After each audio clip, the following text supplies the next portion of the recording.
Baik, pemirsa, kita lanjutkan kembali perbincangan bersama dengan Bapak Alfred Nainggolan. Ya, Pak Alfred, tadi informasi yang sempat kita bahas juga ini menarik.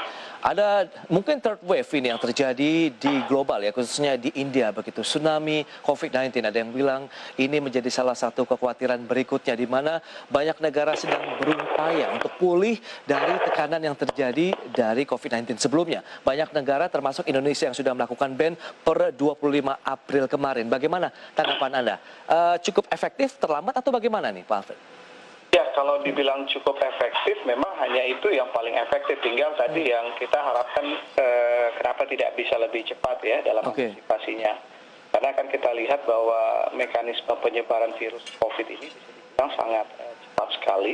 Yes. Dan ini yang kita takutkan bahwa ketika kita sudah menuai hasil yang cukup bagus ya, sejak awal Februari angka COVID kita turun cukup signifikan. Yang ditakutkan tadi bahwa terjadi lonjakan lagi, dan memang ini harus menjadi pembelajaran serius. Kalau kita bicara di India kan bisa dibilang karena aktivitas masyarakat dari banyaknya aktivitas perayaan-perayaan yang sifatnya membuat kerumunan. Betul. Yang menyebabkan tingkat COVID kembali lagi naik cukup signifikan.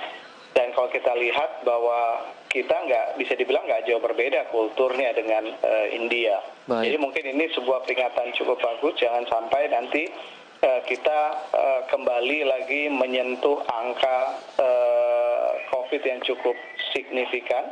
Oke. Karena tadi pengorbanannya akan sangat besar sekali kalau bicara terjadi kenaikan lagi atau wave lagi di Indonesia terkait dengan angka COVID. Oke, anggaran nih yang seharusnya nampaknya menjadi concern dari Anda nih Pak Alfred. Ya, tentu tadi bahwa sebenarnya anggaran tidak hanya concern bagi Indonesia, hampir di semua negara. Karena tadi bahwa hampir semua negara itu banyak betul-betul habis-habisan untuk penanggulangan COVID, khususnya untuk dari sisi ekonominya. Baik. Artinya ketika ini berlangsung lebih lama lagi karena faktor tadi terjadinya kenaikan lagi untuk angka COVID-nya, tentu tadi bahwa daya tahannya akan semakin drop ya, karena memang hampir semua negara itu menggunakan hutang untuk pendanaan COVID yang termasuk kita. Jadi kebayang kalau misalnya ini berlangsung cukup lama, sementara aktivitas ekonominya sudah pasti ketika pandemi ini semakin tinggi angkanya, aktivitas ekonomi juga sudah pasti akan mengalami penurunan, dan ini yang membuat tadi kenaikan hutang disertai dengan ekonomi yang turun. Ini yang cukup berat. Baik, tapi kalau kita cermati memang adanya kasus yang terjadi di India begitu, dan sudah diinformasikan di beberapa hari sebelumnya sudah banyak kedatangan, bahkan mereka mencarter pesawat begitu untuk bisa tiba di Indonesia, bahkan sudah ada yang masuk ratusan orang meskipun sudah ada yang berhasil terdeteksi, dan pada sitas pun mereka ada yang positif juga ini COVID-19 begitu Pak Alfred. Nah, kita tahu juga sejauh mana ini bisa menekan market kita, bagaimana sentimennya terhadap keinginan optimisme dari pelaku pasar sendiri dalam menyikapi kondisi saat ini.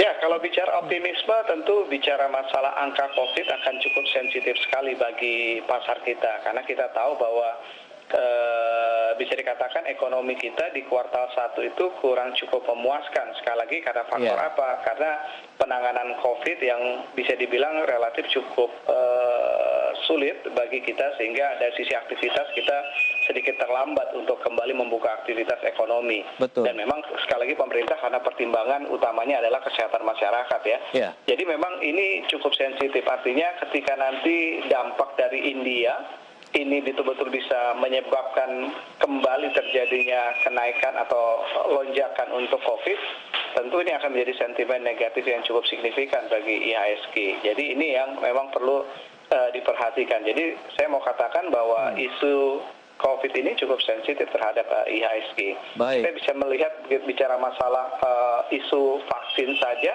itu menjadi sentimen negatif, apalagi bicara masalah kembali ke basic masalah utama, yaitu peningkatan case COVID-nya. Baik, tapi kalau kita lihat memang selama pandemi 2020 lalu tepatnya begitu, pasar modal kita justru atraktif dibandingkan dengan real marketnya. Tapi yang terjadi belakangan ini kok justru sepi begitu. Anda melihat ada fenomena apa begitu yang terjadi di pasar modal sendiri, Pak? Ya, yang pertama tadi bahwa memang tidak bisa dipungkiri bahwa ketika kuartal 1 kita diekspektasikan, tadi pemerintah menyampaikan masih akan terkontraksi, sebenarnya itu di luar harapan pasar ya atau publik ya, karena memang berharap bahwa di kuartal 1 kita bisa betul-betul positif. Sehingga kalau kita melihat bahwa ekspektasi kuartal 1 negatif, bisa dibilang target pemulihan ekonomi atau pertumbuhan full year 2021 agak jadi semakin sulit dan semakin berat. Kita juga melihat bahwa aktivitas dari result emiten juga sudah pasti juga akan mengikuti hal yang sama.